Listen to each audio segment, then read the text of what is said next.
What's up, guys? This is Kalo, and normally I'm here to give you the lowdown on all things gaming, but welcome back to another episode of Community Kitchen, where we're cooking up the latest and greatest gaming news headlines. And who better to join me today than Aiden? Why don't you say what's up? Hello, everybody. We promise that Game Sandwich is not full of deceptive marketing. Buy this product. Speak for yourself. I'm trying to milk as much money out of this as possible. But before we get into any of that, we'd like to say thank you to each and every one of you guys who are liking these videos, subscribing to Game Sandwich. If you haven't done that yet, do that, and join our community Discord. Links are in the video description down below. So, If you subscribe to us, you'll never grow older. man, I need that now more than ever. But speaking of getting old, I don't really understand gaming nowadays, even though this is my whole personality. This is my whole life's work right here.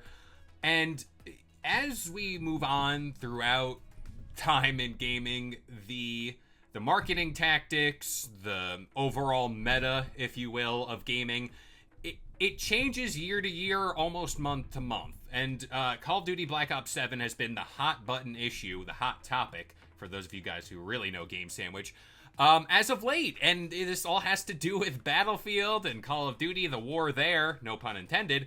And now we have a new layer to the story where I will flash a picture right over here that in the Black Ops 7 menus, or the Black Ops 6 menus, I should say, we have a little situation where the quick join button and the pre-order button for Call of Duty Black Ops 7 are the same ones. AKA, if you're about to hop into a game, you're unknowingly pressing square, in this case, to do the quick play, you're going right to the pre-order menu for the next game.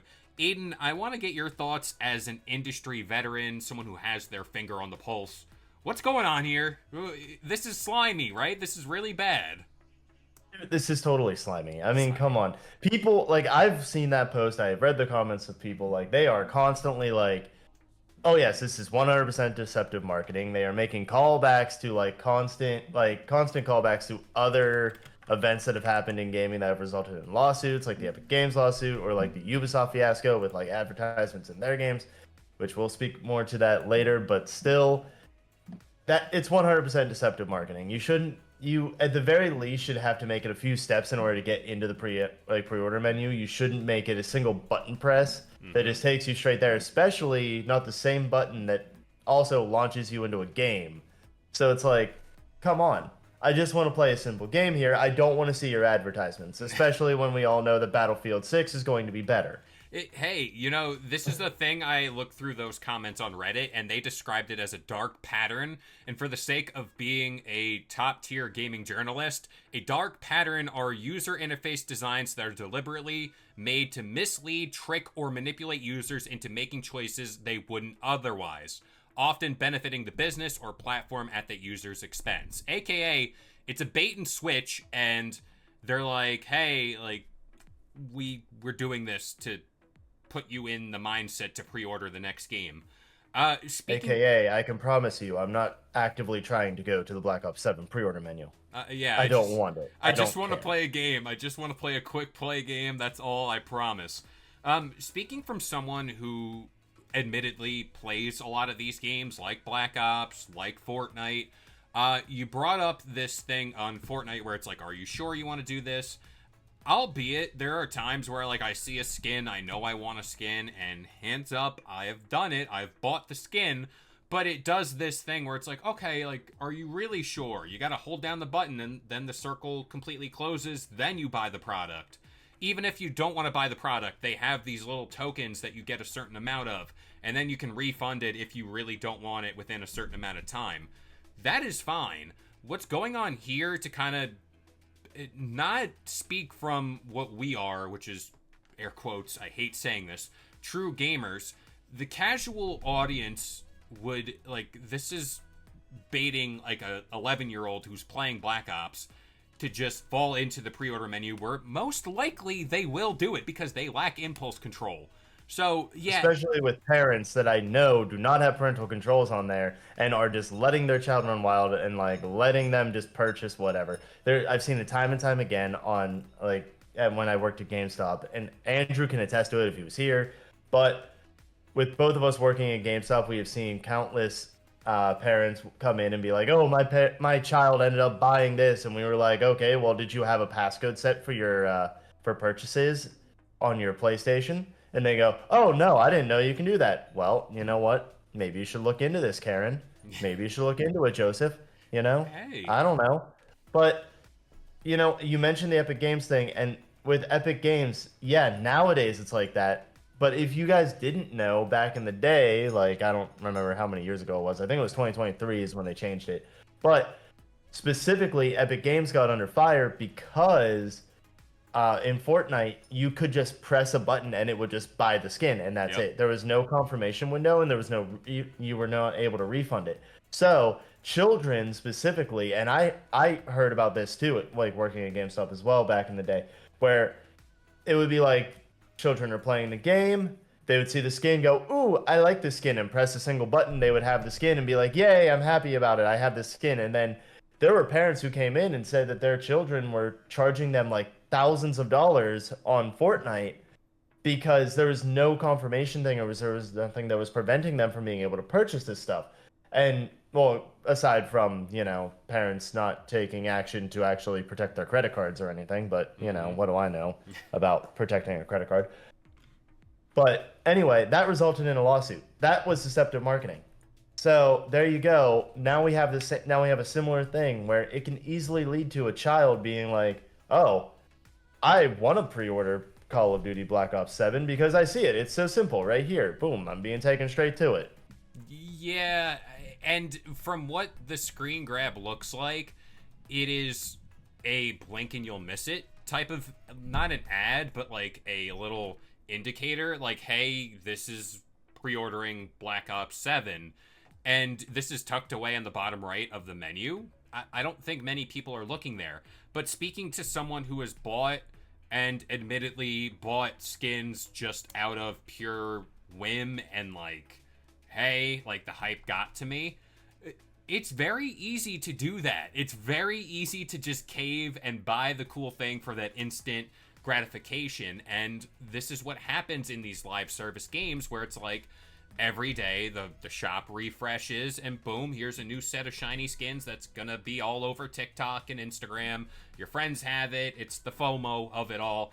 And yeah, now speaking to buying stuff just off of your console alone, it's very easy to do that too, because if you pre-put your details into your console, you can just go to the shop and boom, boom, boom, boom, buy whatever you want, have a field day, and your credit card just keeps getting charged. And you brought up the whole, like, oh, parents better get a grip on their kids and, like, understand what they're getting into. Bless my mother's heart, she was the same way, where she went into GameStop and I said, Mom, I want GTA 4. Bless her heart, she doesn't know what that game's all about. Well, now she does, but back then she had no clue, and I got GTA 4 at a very young age, and it's just, that's the life growing up as a gamer. Well, it's not just that. It's like on the console itself, you have like parents have the means Yes. to prevent their children from doing this stuff as well. So like yes, it falls on the children for being like, kind of responsible for, and knowing what's going on, having a little bit of like knowledge about the world here, but it also falls on parents specifically for making sure that their children do not actively have the capability to be able to do this stuff, because it's like you can set a passcode to use your debit card or credit card on a console. Every single platform has that. Like my Yeah. PlayStation, I immediately have it so you have to type in a password if you want to use the like credit card for anything, because I just want to make sure. Well, one, that's also like my way of like, if someone actually accidentally hacks my PlayStation, I want to make sure that my card's not going to get charged immediately or anything. But also, just in case like children get a hold of my Xbox or something, or like on my PlayStation or anything. Like I always have that stuff set up. I also have it set up on Steam where I have like two-factor authentication and everything. You got to make sure that you do that, parents. Yeah. But just I want to also point out that we also have another deceptive marketing that did happen that we didn't gloss over. Like we glossed over it, we didn't talk about it. It's also Ubisoft. They fall into this. EA falls into this too. I know that they do. I just don't remember the instance with them. But Ubisoft falls into this where they decided to experiment with advertisements in their games where you'd press pause in an Assassin's Creed game, and it would immediately give you a big ad on your screen in the pause menu, and it was like nobody wanted this. Yep. Nobody cared. Yeah, and with that, the classic, I think their excuse was like, "Oh, like we didn't mean to." And this is a thing where I look at They that, called it a glitch. yeah, a glitch, and it's like I look at that, and then I look at what's happening here with Call of Duty. I don't know if they've released a statement about this, but odds are they're gonna say, "Oh, like it was an oversight, like we didn't know, or it was a glitch, and we fixed it. Everything's back to normal." That right there represents one of two problems.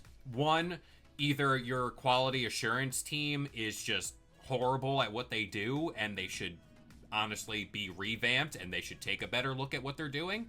Or two, which equally is just as bad, they knew what they were doing and they didn't care. Like, these are the two things that, like, scare me, and, like, this is just big gaming nowadays where it's like, these companies just want the money. That's it. They don't care about the whole, like, being good for the sake of good. The only thing as of late that I've seen that was good, the guy that made Stardew Valley was like, yeah, I'm not charging for collaborations because one, I thought it would be just fun for our community, or two, I just like the game that I'm collabing with. And that's like the best bit of news I can pull for you, like, as of late. So that's just the way the cookie crumbles in gaming. Yeah. I mean, like, it's sad. It's sad where companies are going with this stuff. It is sad the boundaries that they're trying to push on it. Yeah. And what's even more sad is that they're never going to listen to anybody. No. Like, this is going to fall on deaf ears as far as companies go. Like, people might listen to this. Yeah. People might listen to us complain about this, but a company is never going to be like, oh yeah, we heard what these two schmucks had to say in a YouTube video, and suddenly we're going to change our ways, and suddenly we're going to make it so there's no deceptive marketing, and oh, we're going to make it so that, like, you know, you don't have to pay for like specific things or whatever. You know, like, they're never going to do that. Mm-hmm. It's always going to remain the same. They're always going to push the envelope. They're always going to like try to keep going further and further with it until people actively all like shut them down. Like a mass number of people. Well, that's the thing too, like what you're saying as far as like we can yap as much as we want and it's gonna fall on deaf ears. But for every person here that finds it wrong, that is like, hey, like they should stop doing this, there is that much more people that did pre-order this game because of this tactic. And they're not looking back on it because they just fell in the trap. And to say that they fall in the trap, I don't know. Maybe they want the game. But again, it shows that that strategy works to a point, and all you need is a couple thousand pre-orders, and then you're fine. Like, it justifies the ends to the mean, you know? And yeah, it's just bad to say. It really is, but that's gaming for you. Yeah, I mean, it's sad to say that it is gaming for you nowadays, but I mean, it kind of really is. It's like I said, it's something that's just going to keep getting worse until you have a mass number of people suddenly go, oh, we don't like this, and then just like shun a company completely. Yeah. But that's also never going to happen. You're never going to see, like, this may end up pissing off like a number of Call of Duty fans. Yeah. And this may turn them towards Battlefield. Especially because, I mean, there's a lot of people turning towards Battlefield now, too, that we've already talked about. But this may end up doing that. But at the end of the day, it's going to end up being a bunch of Call of Duty fanboys. And I already know, and I'm sorry to say this, and you know what, you can hate me all you want, but I know that people are going to be in the comments going, oh, well, Call of Duty's not that bad, I stand by them, and yada, yada, yada. I know that people are going to still do that. Yeah. And it's because you have Call of Duty fanboys who are like, oh, it's just this, it's silly, whatever. But it is following a trend that is a bad trend that's going to continue getting worse. It's like one of those, oh yeah, it seems so small, but if you don't nip it in the bud now, it's going to get a lot worse. Exactly. Couldn't agree more. That is the thing in a nutshell. And yeah, I mean, out of all years to have a blunder on Call of Duty, like, this is your year. Like, this is time. Like, Battlefield is here. Battlefield has now taken away some of that heat from you. And you got to do everything you can to stay in the right mind of the public, which right now, it ain't looking good. It ain't looking good. Maybe this is the tipping point for them, and who knows? Maybe next year's next year's Call of Duty will be better. I don't know. I really hope so for the sake of everyone involved. But yeah, do you have any final thoughts here? No, other than, Activision, Treyarch, fix a game. Fix your Come game. on. Fix it right now. Fix your game, make it better. Do what's right. Make Call of Duty great again. But what we are gonna make great is this here video, because that about does it here for this episode of Community Kitchen. We hope you guys enjoyed. If you want more video game content just like this, keep it locked to Game Sandwich for all your gaming news, rumors, and reviews. But as of right now, for this episode of Community Kitchen, I've been Kalo, joined by Aiden, and we'll see you guys next time. If you enjoyed today's video and want more content just like this, consider subscribing to Game Sandwich for all your news, rumors, and reviews. And we'll see you guys next time.